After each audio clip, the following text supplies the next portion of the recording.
Oh, shit, it's on. Big soldier ain't gonna catch no Oh, fame, cause I'm worth too many M's, you dig? I wanna Hey, watch what's this going thing. on, man? Hey, You ain't from the hood. Nah, you ain't get put on, you ain't from the hood. Been nearly a week since police You ain't never got put on, you ain't from the hood. Niggas always claim to set blood, ain't from the hood. Hell nah.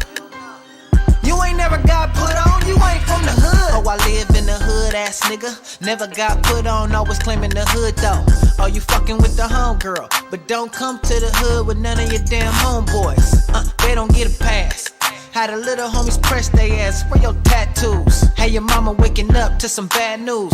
The plug saying groove, I'm a dime. I was long in the race, skinny nigga with the braid, took a 2-man fade. I'm really from the hood, I took a fucking break to get my money right. But I was banging on the plane in the meeting with Jermaine. They like, poet, oh you bang? They forgot where I came from. I was gang banging when it wasn't fun. Homie doing life right now, cause we don't You play ain't the from the hood. Nah, you ain't get put on, you ain't from the hood. So what? You ain't never got put on, you ain't from the hood. Niggas always claim to set blood, ain't from the hood. Hell nah. You ain't never got put on, you ain't from the hood. And that goes for these hoes too. Start fucking on niggas and throwing these niggas hood up. Ha, lil dot dot. Heard you gave a homie head in the trap spot.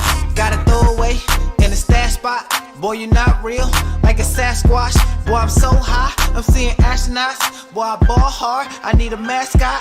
Oh, it, and Swahili, I'm a damu. My little cousin making paru. My nigga Uzi, he from Fire Deuce. Pad blows, I be hanging with some real whoops. Gang signs out the window when we drive coupes. Making money with some crips like it's 92. Banging on tracks, banging on tracks. Back in my days, it was banging on. You ain't from the hood. Nah, you ain't get put on, you ain't from the hood. So what? You ain't never got put on, you ain't from the hood. Niggas always claim to set blood, ain't from the hood. Hell nah. You ain't never got put on, you ain't from the hood. Fuck Chris Brown, nigga. Pull up in the hood right now, nigga. Catch a fade, nigga. Fuck, nigga. Frogs. You ain't from the hood.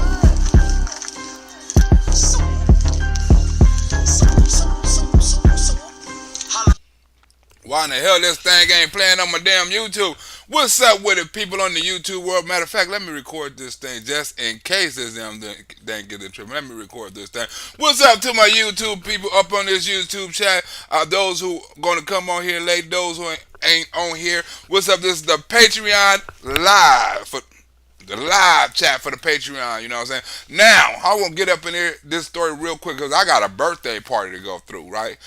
I said go through. I got 2 birthday parties and a club to go to, right? Now, this Idaho murder is very, very, very crazy, right? It's very strange, it's very weird, and I don't know what to say, right? Like me, I don't think, they keep on saying it's one person. I don't think one person could have done that. Me personally, I think it had to be more than one person, to tell you the truth, because it's too. Say okay, really? Oh, I am live. Here we go. Here we go.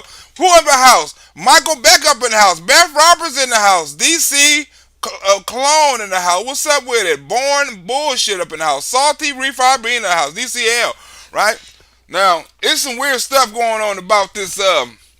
About this Idaho murder, this college murders and stuff like that. You know what I'm saying? I've been doing a little research, and it's very strange. At first, they told everybody they was safe. It was a crime of rape. Remember that? Oh, you're perfectly safe, right? But then they couldn't find the killer. They act like they knew who the killer was. They act like they had a lead, right? Now, I forgot this dude named Mark, the ex-boyfriend or something. The parents like said he's cool. He's totally out the picture. They love him like a son, you know, and the daughter was gonna eventually get back with him, right? So it's a lot of strange things going on with this case right here. Things you cannot explain, things that the police can't explain, and they keep on giving you the runaround, right? I don't think the police know, right? Now, they keep on saying it was a knife, right? Oh, somebody murdered them with a knife, murdered 4 people with a knife, right? Was it a possibility they could have bought more than one knife, right? Like, it's not a gun when you can track the bullet, right, and the casings and all that old stuff, right? If it's a knife, it has the identical mark unless each one of them knives are handmade or individually made and leave a certain mark, right? You can buy basically two knives at a store that's the same knife, right? Maybe, maybe, hopefully the police started this, right? Maybe it's like more than one person, right? And hopefully the police started this, like it could have been multiple knives. It didn't have to be one knife. It could have been multiple knives, and they didn't have to buy the knife near the city that the murder happened in, right? They could have bought it out of state. They didn't have to come from that state, right? Now, this murder seems awfully similar, right? You know they say it's copycat murder, right? Oh, it's copycat murders all the time, right? Now, this could have been a copycat murder, right? Because remember who, Miss Beth Roberts, you remember who done the same type of murder back in the days, right? On the college campus when the kids were asleep and all that, right? We finna get into it. Let's roll it. Oh, I gotta push unmute first. I gotta push unmute first, right? Then we can roll it. Oh, I didn't push unmute. I gotta be smarter than the damn. Go Idaho. There we go. I gotta be smarter than the damn button. Here we go. In nearly a week since police in Moscow, Idaho sealed off the scene of a gruesome murder. Here this morning that you recall, right? Now, remember this, right? Remember this case back in the days. Mr. No other than Mr. Ted Bundy, right? Now, this is the police officer describing what he saw, and it seemed kind of eerie, and what he was describing is the same thing Ted Bundy was doing. And I added a little movie clip up in there, right, to play out the whole scene, right? There's nothing funny about these murders, and I'm going to try to stay away from the murders, right, because we don't want to concentrate on the murder, because we want to send the prayers out to the family, we want to send the prayers out to the kids, we want to send the prayers out to the community. Everybody's involved, right? In no kind of way we're not making fun of the victims, right? We're making fun of the topics, right? And the police and the surroundings, you know what I'm saying, and other things, you know what I'm saying, surrounding it. We're not. I'm basically not going to even talk about the victims, right? We don't even want to. We don't even want to be reminded of the victims on this video, right? You know what I'm saying. So this is probably the most I'm going to talk about them, right? So we're not talking about them, right? We're going to talk about how eerie the crime is. Now on with that, right? Ted Bundy has something similar, right, to the crime that was committed in Idaho. Listen to this. Call arriving at the Conmega house approximately 3:26 a.m. Yes. But investigators are still collecting evidence. At one point Friday, digging something out of the leaves in the backyard. Right? 3:26, right? Ted Bundy actually entered them people's house around the same time in the morning, around 3:26 or 2 o'clock in the morning, because they didn't get back to the house until like 1 o'clock or something. They were partying damn near all night, right? So the same time Ted Bundy went into these college campus, right, and killed these girls, right? They wasn't with no men, right? The same time, right? The same time this killer, right? The officers said they were searching for something in the backyard, right? Mr. Ted Bundy picked up something out of the backyard.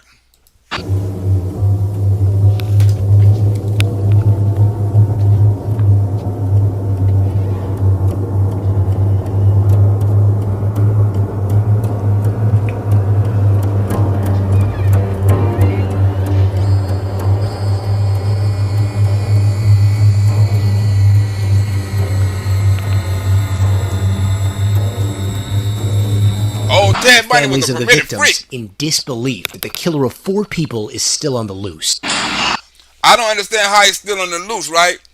Right? It's a possibility because this town haven't had a murder in 4 years. They probably didn't have the proper police knowledge or police experience, right? Or police equipment or whatever you need to do to search for a killer or things like that. They probably didn't have that ability. And with a knife, it really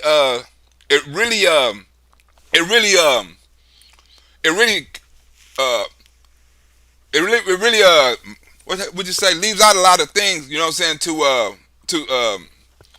how would you say this, to perception, right? You can't, there's no gunshot, so you can't collect no bullets, no gun shells, right? Evidently there's no fingerprints, right?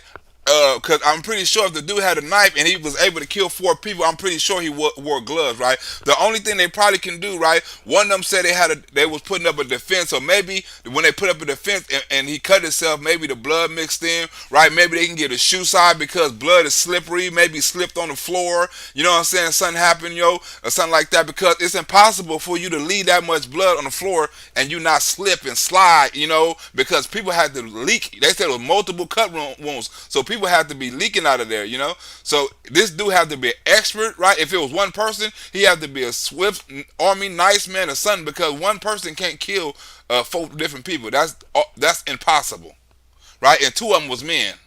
Then, to the best of your recollection, almost step by step, if you can, officer, what did you do next? Now police confirming that the victims were attacked with a large knife. Some had defensive wounds, some may have been killed in their sleep, and there was no sign of sexual assault. Ted Bundy didn't sexually assault nobody. He was just killing people, right? So the same thing, the same MO. I mean, and it's probably hard to say sexual assault because there was a dude, and I mean, I'm pretty sure he didn't break in the house trying to sexual assault nobody. He probably was casing these people, right? And if they was asleep, right, he wasn't planning on sexual assaulting because he killed them, right? If he was planning on sexual assaulting, he saw a man and a woman there, I'm pretty sure he would have left and tried another day, right? Tried another day, tried another victim, anything. This was a planned kill, right? You don't stab people that many times, right? And probably 2 different places, right, of the house, right? And say it wasn't no sexual assault. You should have left that out. We knew that. That was common sense.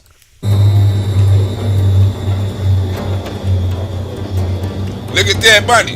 That's that thing he got out the backyard, that big ass stick he got out the backyard.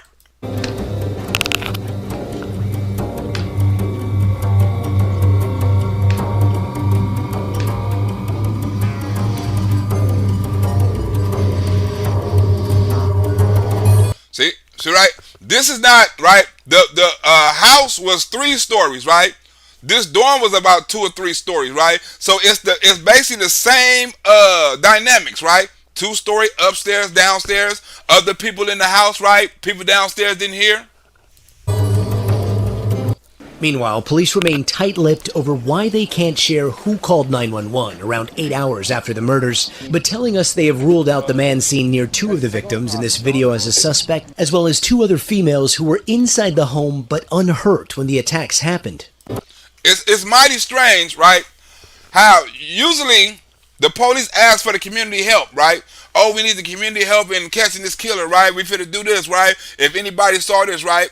Usually they ask for the community help, right? Usually they put out pictures and they say it on the news, right? I haven't heard them reach out for the community help right in this one, right? I mean, they told the community to stay calm, nobody's a threat. The community like, hell no, we stand in the house. Until y'all catch the killer, we're not doing no interviews, we're not doing anything because we could be next, right? Y'all ain't caught the killer, y'all don't know who it is, y'all ain't put out a face, y'all ain't got a lead, y'all ain't got nothing, right? And you want everybody in the town to be scared? What if this dude don't even live in this town, right? It's a possibility, right? Because, right, the first thing the police look for is motive, right? They look to the boyfriend, right? To anybody, relationships, past relationships, anything like that, right? They got to have a motive. If the serial killer or whoever don't have a motive, right, it would be damn near impossible to kill him, right? Because you can't connect the killer, right? Because you don't have a motive, right? If somebody came from, let's say, Timbuktu, Mississippi, right, and came and done that shit and went back to Timbuktu, Mississippi, right, there's no way you can connect anybody in that household, anybody to that case to Timbuktu, right? You'll be a licking son of a bitch, right? You better hope he left some blood. You better hope he left some evidence, because if he didn't, right, and he was careful, right, he wore gloves and probably a beanie to leave no hair follicles, or hopefully, right, no scratches, because usually, right, it happens in horror movies and movies and shit, right? Usually, when somebody fight, they scratch the person, and they get shit up under their fingernails, right? Because usually when you defend, right, you grab, right? And one of the girls had defense wounds, so maybe she grabbed them and scratched them, and they got some blood up under their fingernails. It's all kind of things could have happened. Hopefully, happened.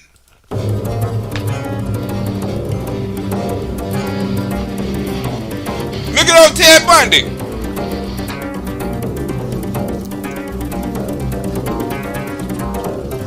got a big ass stick. Now that the two roommates have been ruled out conclusively, can you tell us if they were the ones that called 911? So, still, we're not going to release that information yet. That particular piece of information seems to be fueling a lot of conspiracies and making your jobs harder. They making their jobs harder, right? They're not releasing no information to the public. Who was the dude that had the phone, made the phone call? Why did he make the phone call? Why the roommates didn't discover him, right? Who discovered him, right? You need to come up with some answers and tell the public maybe we can help, right? Maybe, not we, right? But maybe the public in Idaho can help, right? But the mother don't know no information. The sisters don't know information. The spokesman for the family don't know information, right? The police ain't telling the family no information. Step by step, I went in room 4 and observed a young lady lying on the right-hand side, basically face down with the sheet pulled up. Right? So did Ted Bundy. That is correct. There are a lot of conspiracies out there. There's a lot of conjecture. However, we have to work on the facts.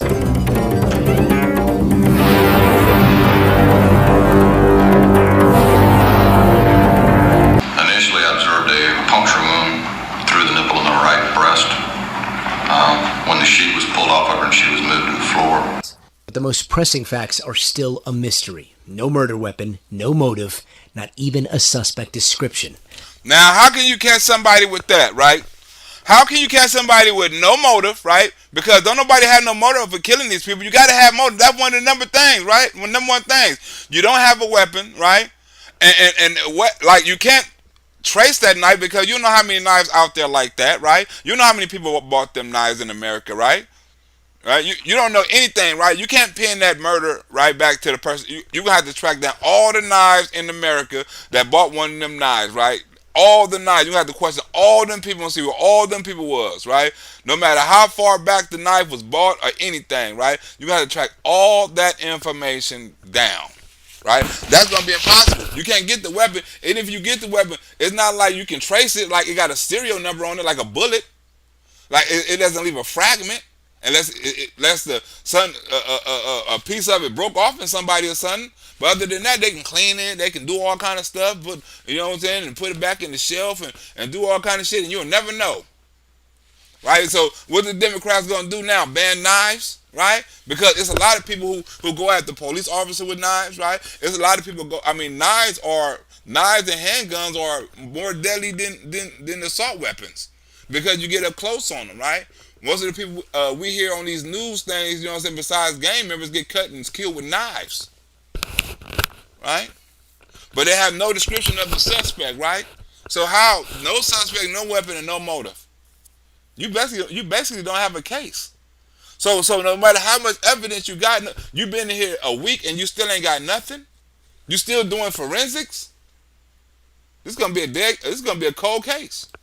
Devastating for the families of Xana Kernodle, Ethan Chapin, Maddie Mogan, and Kaylee Gonzalez.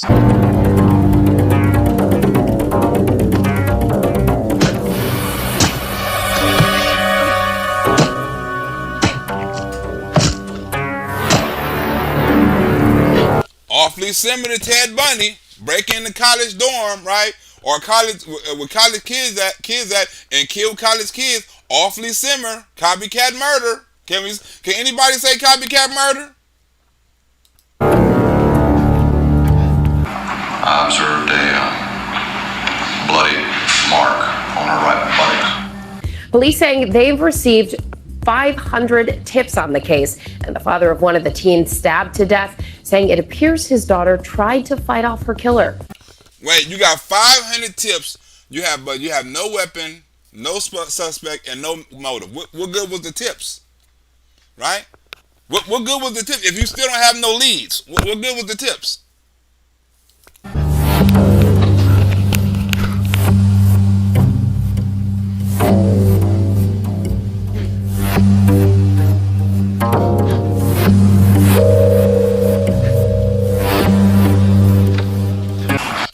Just like the killer, right? And this one went from one room, killed one set, right? Like Ted Bundy killed one girl, went to another room and killed another girl. Killed two groups of people. 2 groups in 2 rooms. College students. Touch Miss Bowman? No, sir, I didn't touch her body. I lifted the covers back so that I could observe. Authorities now mapping the movements of those students prior to what they are calling a targeted attack. The timeline shows Kaylee Gonsalves and Madison Mogan at a food truck in downtown Moscow early Sunday morning. 5 minutes later, they arrive home by car service. Authorities also put Ethan Chapin and Zaina Kernodle at a fraternity party earlier that night, all making it home by 1:45 a.m. The same time, around the same time these ladies was killed. After 1:45, it was 3:45 that Ted Bundy killed them women.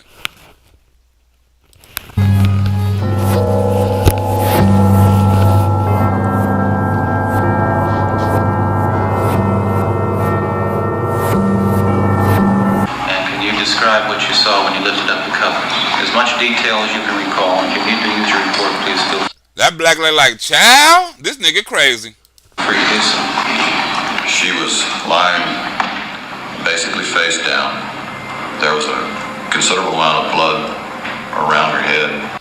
Nearly 8 hours later, a 911 call. The four were stabbed with a knife, but no weapon has been located at this time. Police have still not named a suspect, but this morning they are confirming significant details from the coroner, saying the four victims were likely asleep, some had defensive wounds, and all were stabbed multiple times. Huh? They all was asleep. Like, if they were asleep next to each other, right, how did one get killed and the other one didn't wake up, right? I mean, maybe the other one did wake up while the other one was getting killed, right? I don't know why one didn't scream or holler, you know, a fight, or nobody didn't hear. I mean, this is awfully weird. Dude must have been awfully good, right? He was awfully good. Nobody screamed, nobody hollered, no weapon, no description, right? No blood trail, no evidence, no anything. This dude was good. He was never caught on film. They haven't thought maybe he was already there, waiting. There was what appeared to be a nylon stocking netted around her neck. Her head was bloated, discolored. When her eyelid was raised, her eyes appeared a little glassy. The coroner also confirming to ABC News they were killed using a large knife. And our detectives have gone out to local businesses to see if some type of knife was purchased in the recent past. This TikTok video shows Kaylee, Madison, and Zaina inside that home just weeks earlier. The two other roommates who survived the attack also in the video. They have not been identified by police. We're blurring their faces. Police saying at this time they do not believe they are involved in this crime. And the cold thing about it, the world we live in right now, if they was to expose these girls or something like that, they have all kind of hate mail. People be blaming them for the murder. Why you didn't do this? Why you didn't hear nothing? You had to hear something, right? I'm glad that they're protecting these girls, right? Because today's society, right, with this woke culture and these trolls and all that, they will harass the hell out of these girls. Can you describe the exact position, as best as you can recall, of Miss Levy's body as you saw it when you first entered the room? ABC News has learned those survivors did not make the call to 911. A family spokesperson for one of those roommates telling us exclusively she is traumatized and working with the FBI, and the victims' families still looking for answers. Still looking for answers. And the girl traumatized. Hell yeah, that could have been her. She could have been dead. She was that close to not being able to be here, right? Like, same thing as Ted Bundy. It's eerie. It's like we're talking about a case and we live in a Ted Bundy case.